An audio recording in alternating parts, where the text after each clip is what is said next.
Well, hello and welcome once again to the Junior Common Room in College Block this Wednesday. In a few moments, we'll be showing you the second in our series of IC newsreels. But by a coincidence, as sometimes happens in newscasting, even in our mediocre way, is that we came out here, the two of us, to do an introduction for the programme, which we are doing, and found that the Prime Minister of Yugoslavia, Mr. Ribicic, is in fact at this moment, which is last Tuesday but one to you, making an official visit to Imperial College. He's been to look at the departments of civil engineering and electrical engineering. Civil engineering because of its connections with the unfortunate earthquakes that happened in Yugoslavia, and electrical engineering possibly to investigate what we are doing about the microwave detection of earthquakes. And the party is just about leaving the college now. In the front are 3 motorcycle policemen, followed by the black car in which Mr. Ribicic is riding. Behind them, another police car, and then various other official cars, bearing many people from Yugoslavia and British civil servants as well. That was the party, small perhaps, and for some strange reason we didn't find out about it until we actually came down here.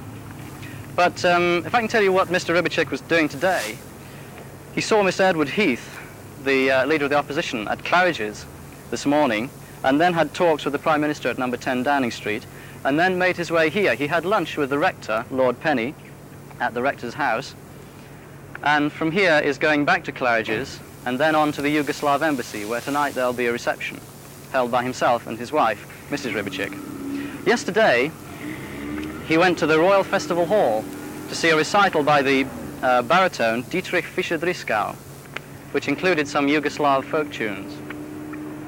But he's left now. Several members of his party have been wandering around the college separately. I saw one of them looking at some of Professor Laithwaite's wonder machines down here in the basement of electrical engineering, which will probably amaze them just as much as it amazes us, how he does it. Here comes Lord Penny. In fact, it's not Lord Penny, it's Lord Penny's car, but it's not Lord Penny in it. Going past. And in a few moments, to get back to our original subject, we'll be showing you the rest of the news, or most of the rest of the news that's happened in the last fortnight or so around Imperial College, which will be introduced this week by Alan Hawkins from Ilekenge 3, who is the fellow with the beard, and Vivian Taylor, who is standing on my left here, who is the one without the beard, who will be doing some of the interviewing. And so if you can wait a few moments, we'll bring you the second program in the series of IC Newsreel.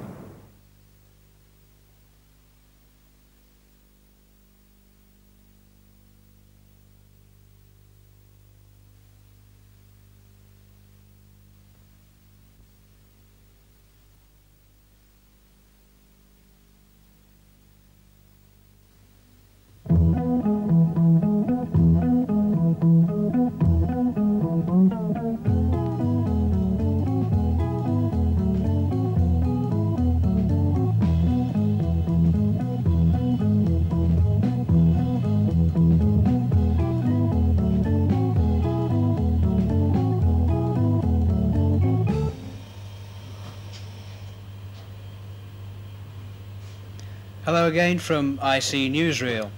In today's programme we have the 3 main candidates for the presidency of Imperial College Union, film of Guild's Wake, and a report on the USK Review. Also news of IC's latest acquisition out in the wilds of Berkshire. Finally, some coming events will be heard from What's On. This of course is besides the little piece of stale news you've just heard from Andy Finney.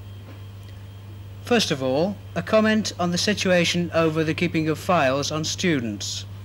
Monday's Daily Mirror contained this cartoon. The caption underneath reads, "Protests, mass meetings, demos, sit-ins, and we don't even get a mention in the lousy files."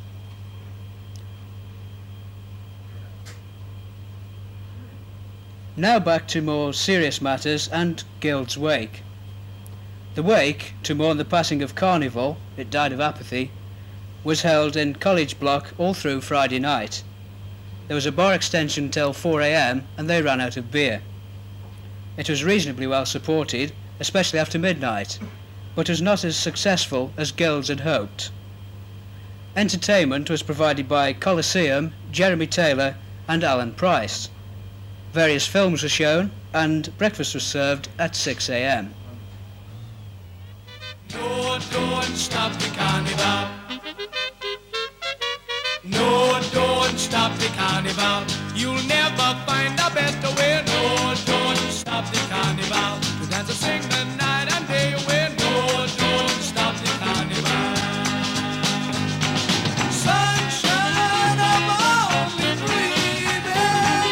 Sunshine, I'm only dreaming.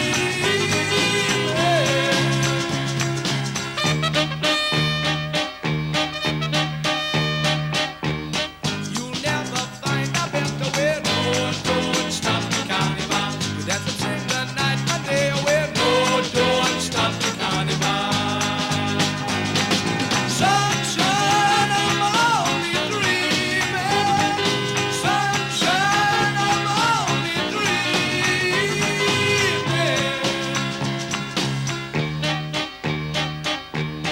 But this is England on a winter's afternoon. There is no sun, there's just a pale and tired moon. The shivering sparrows on the smoking chimney top.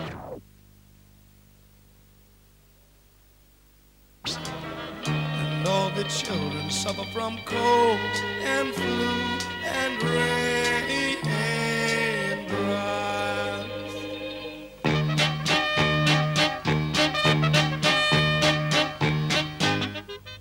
And now, politics. Elections for the next IC Union President will take place on the 16th and 17th of March. Ballot boxes will be placed in the entrance to College Block and in the Union Building. To vote, you will need a valid registration card. Driving licences will not be accepted. Hustings for the candidates will take place in the Concert Hall on Thursday the 12th of March, and the results will be announced in the Union meeting on the following Thursday, the 19th of March. IC Newsreel has taken the opportunity of bringing the candidates to the studio to outline their policies. Here to introduce the first candidate is Vivian Taylor. Hello, this is John Darley, who's a third-year maths student. John, what have you done so far in IC to make you think you want to become president? Well, my chief interest in IC has always been a sporting one. I was captain of football in my second year and elected chairman of ACC last year. Being on council has allowed me to see the problems facing the students of IC, and I think I know how, probably I, with some help from the students, can solve them. What would your main platform be as president? This year quite a lot of progress has been made in dealing with the problems facing the students, and I think that I can deal with the problems, further the solution of the problems in the coming year, using more diplomacy and tact than we've seen this year from our representatives. You found this year's been a rather tactless way of handling things? I think this has been the chief problem throughout the year, yes. Yes, and what things would you mainly stress? You're quite well known as being a very moderate person, and some people accuse you of being rather wishy-washy. How would you answer those? Well, I'm rather apolitical in my views. I've no political motivation driving me on, this is true. Yeah. But I think in a way that it's probably a good thing, because it means that when I represent a student view, it's generally the views of the students and not my own personal views that I'm putting forward, and I hope that this will make it easier for people to listen to me and understand why I'm putting the views forward. But to get back to your personal views, which presumably you have got, yes. How about issues like USC, for example? How do you stand on that? The University of South Kensington as a social entity is a very good thing. Obviously we have many students in this area of different, following different courses of study. To bring them together in either sporting or social life is a good thing, certainly. And yet when the issue of the swimming pool came up about the RCA students using it, you said that they couldn't, or you were against the idea. I never said that I thought it was a bad thing for them to use it.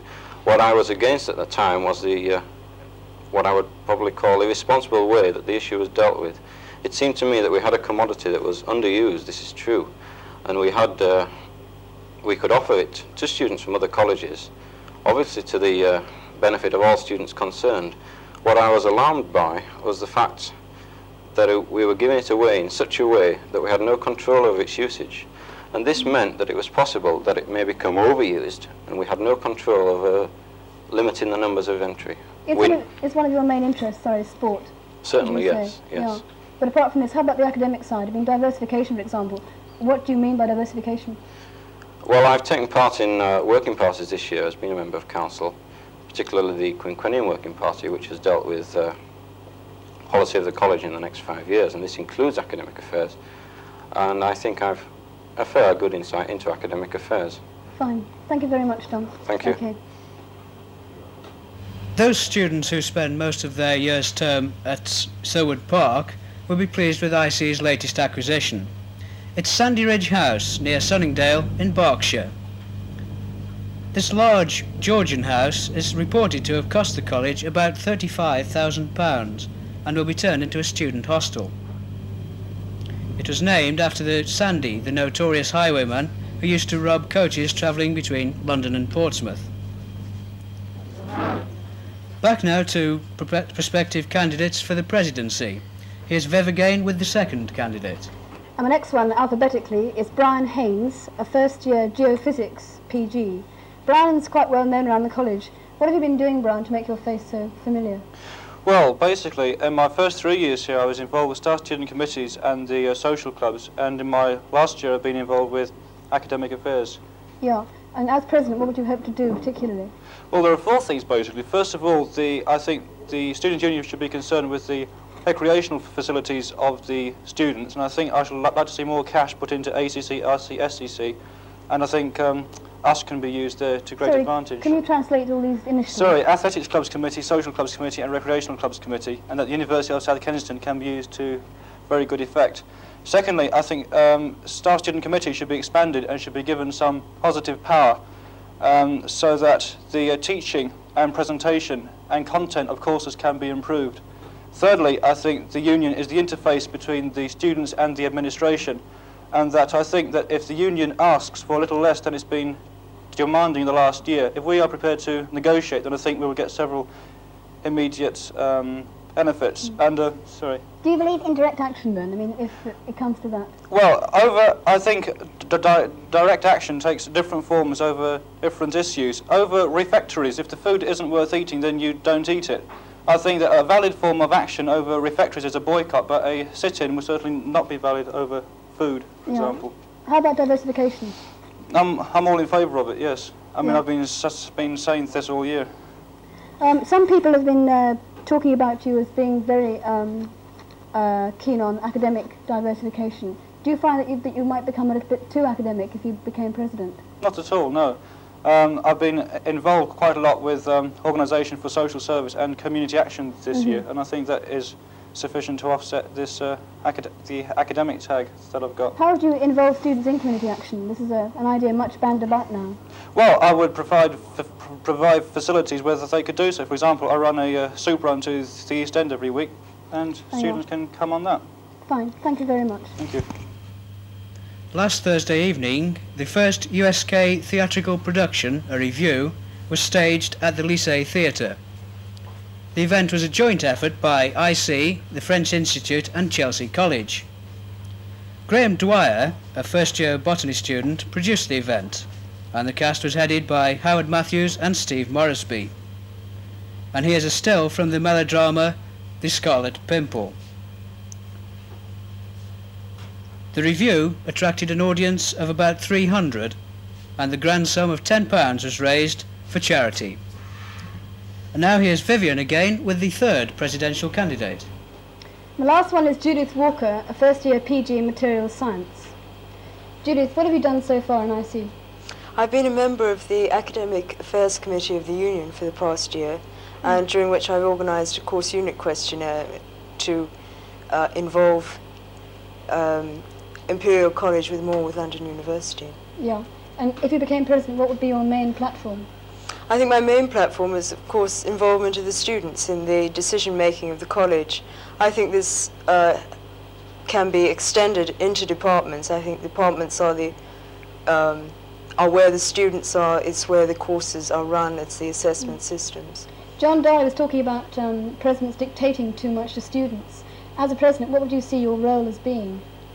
I think I would have my own ideas, but I think I would also coordinate. I would see the president as a coordinator of the action of the council and of the union. She would represent the views of the union. Yeah. Some people might say that you were too political. Do you think this is a fair accusation?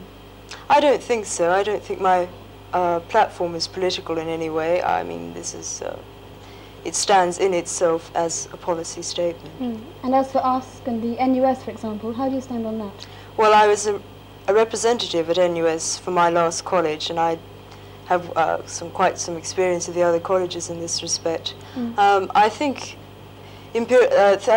NUS is becoming more dynamic, and the Imperial College should take part in this. In South Kensington, I think this is an excellent idea. Probably we can extend the idea of ASK through joint courses, through joint student houses. Have you had much personal contact yourself with South Kensington colleges? Yes, I've friends in Chelsea and the arts colleges, yes. Fine, thank you very much, James. On Friday the 20th of February last, STOIC held an Arabian night in the Union Concert Hall. Various kinds of Arabian food were served, along with Moroccan white wine.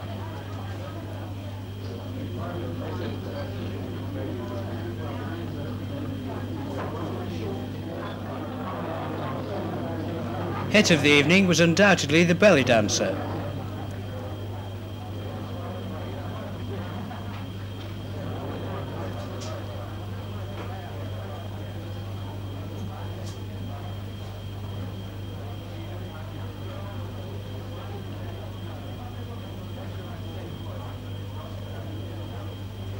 Low spot of the evening was inadvertently provided by the discotheque, which at one point played Desmond Dekker and the Aces record, Israelites. And now, what's on?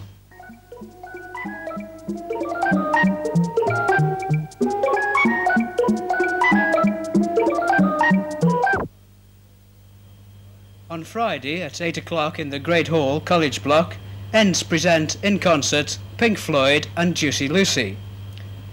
Next Saturday's hop is the Blues Club hop, featuring Mott the Hoople and Gypsy. On Friday the 13th of March, Imperial College Choir will be performing Verdi's Requiem in the Great Hall. Here we see them rehearsing with their conductor, Dr. Eric Brown. And now news of WellSOC. Sex and Other Things is the title of next Monday's WellSOC lecture. Dr. Story, the college psychiatrist, will talk on sex and other things, with special reference to Imperial College. That's next Monday at 7:30 p.m. in Mechenge 220. On Thursday, March the 10th, there will be a WellSOC film show, featuring The Battle of the Bulge and countless Tom and Jerry cartoons. On Monday week, the 16th, Dr. Anthony Hewish of the Cavendish Laboratory in Cambridge will give a lecture on pulsars. Dr. Hewish, who is famous for his work on deep space and pulsars, will start his lecture at 7:30 p.m. in Mechenge 408. WellSOC's annual general meeting will be held just before Dr. Hewish's lecture at 7 o'clock on the 16th. This meeting will elect next year's WellSOC committee, and all members are advised to attend this meeting and register their votes. And that's all for this week. In a fortnight's time, we'll be back with another newsreel, and also a special feature on Pirate Radio with Mike Raven. So until then, goodbye, and we'll leave you with some music from Pink Floyd.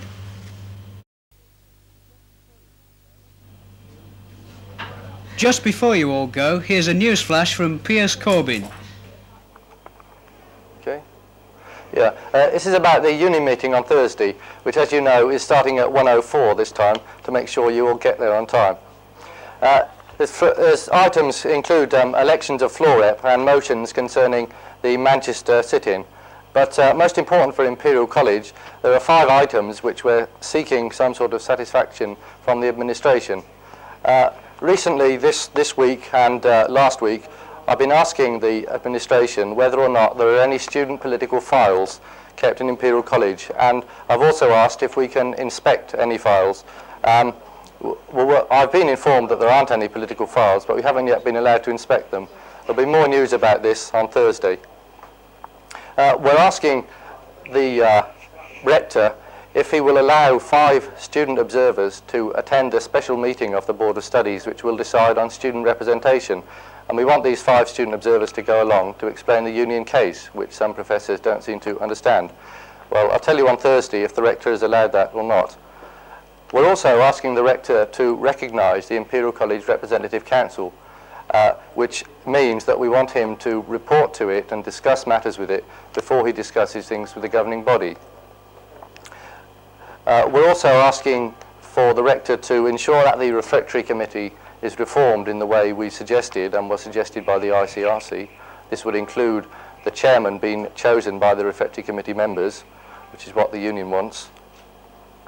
When we've told him that we don't want to continue with Jergo, but we've suggested some alternative representation structure, and I hoped on Thursday to be able to tell you the answers to all these questions as to whether or not the college have accepted our requests. As you know from reading Felix, Students' Council suggested last Monday that if we didn't get satisfaction on certain of these issues, then we should take a number of actions. One of these was to write a mass of letters to the chairman of the governing body. Another of them was to have a 24-hour discussion sleep-in somewhere in College Block, in Lecture Theatre B, in fact. Well, we haven't got any results from the administration so far, so it's quite possible that the union will want to do this. And because of this, speakers and music are being prepared for a 24-hour discussion, and the lecture theatres have been booked. I think if this happened, it would be very interesting to see how the election candidates would stand up to 24 hours of questioning in Lecture Theatre B, College Block. So I hope you'll come along to this union meeting and, well, make sure that whatever we do is best. Thank you. Thank you, Piers. And once again from STOIC, goodbye.